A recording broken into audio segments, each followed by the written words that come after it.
Katt Williams spent years warning people about Hollywood, long before anyone was willing to listen. These deviants is all catching hell in 2024. It's up for all lies will be exposed, because in 30 years I've done nothing but collect information, knowledge, and your secrets. While most dismissed him as a loud, controversial comedian, he claimed there was a system built on power, secrecy, and fear. Oh, it's a consortium. They rock with who they rock with, and they don't with who they don't. That protected influential people while silencing anyone who spoke out. To turn down $50 million 4 times, because P. Diddy be wanting the body, and you gotta tell him. Unlike many entertainers, Katt insisted he refused opportunities that he believed came with hidden compromises. Faison said that getting a Netflix special is easy. I have 12 specials. Guess how many Faison got? 0. Anybody that ever told you differently was a fat Faison liar. And Russell Simmons should get out of comedy and stay in their lane. Shaq's all-star, get out of here, you bum. He often suggested that success in Hollywood wasn't just about talent, but about following unwritten rules that many people never saw. Canceled me for talking about Harvey Weinstein before the thing came out, but he offered to suck my in front of all my people at my agency. What am I supposed to do? For years, the media portrayed him as unstable, unpredictable, and impossible to take seriously. But as major scandals involving powerful figures began making headlines, many people started looking back at his old interviews in a completely different light. I came in this business saying I was going to expose. When I talked about Michael Jackson, when I talked about R. Kelly, they canceled me for these things, because why would you talk about another black dude? Katt built his career from almost nothing. He left home at just 13 years old, spent years homeless in Florida, and worked his way through comedy clubs before becoming one of the biggest stand-up comedians in America. His difficult upbringing gave him a reputation for speaking his mind, regardless of the consequences. Although most people knew him as the energetic comedian from Friday After Next, his public life was also filled with arrests, controversies, and viral moments. Those incidents often overshadowed the serious points he was trying to make. Throughout his career, Katt repeatedly argued that comedians often hide uncomfortable truths inside jokes because humor allows difficult subjects to be discussed without immediate backlash. But as more of the situations he referenced became public knowledge, many began wondering whether his jokes were actually warnings.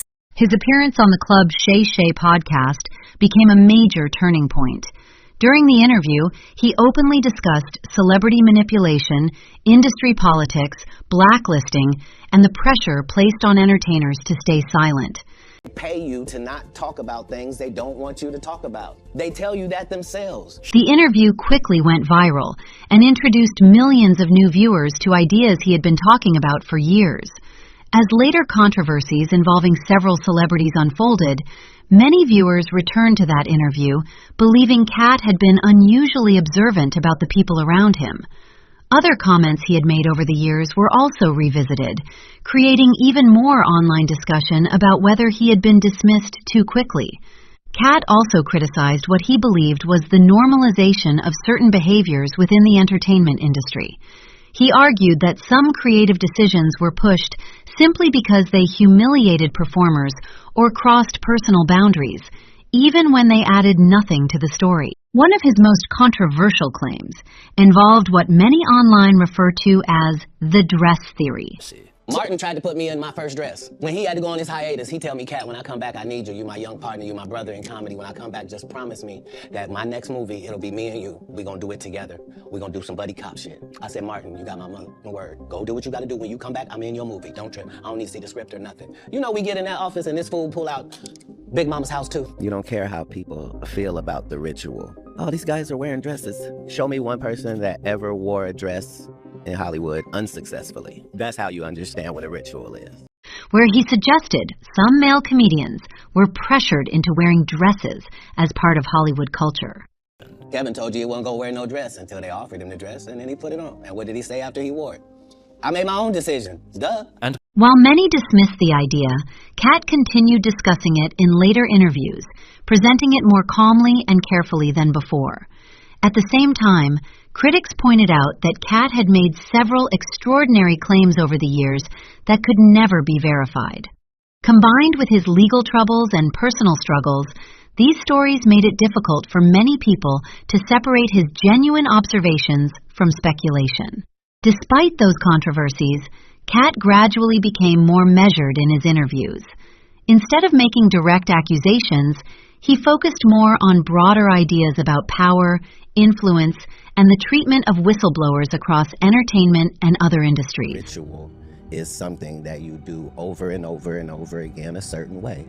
You see what I'm saying? Mm-hmm. If part of the ritual is wearing a dress, then we should be able to look through entertainment and see all of these people being made to wear a dress. That's what a ritual is. You know what I mean? Like, whether they're white or black, that doesn't matter. There's not other jobs where this is again.